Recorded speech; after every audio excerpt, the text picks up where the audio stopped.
হ্যাঁ ভাই, প্রস্তুত তো? হ্যাঁ ভাই, প্রস্তুত। আচ্ছা বলেন তো, এমন কোন জিনিস যেটা জলে বাস করে, হাত নেই পা নেই, তবু সে সাঁতার কাটে কিভাবে? অথবা কে সে? সাপ। জি, সাপ।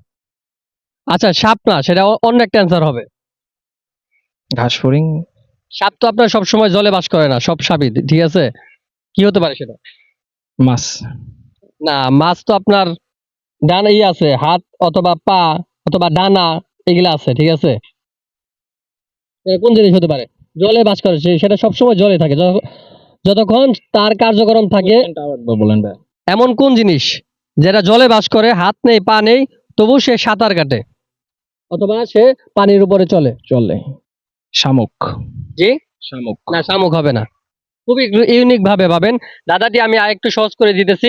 সে পানির উপর দিয়ে চলে, হাত নেই পা নেই, তবু সে সাঁতার কাটে অথবা পানির উপর দিয়ে চলে, সেটা কোন জিনিস হতে পারে?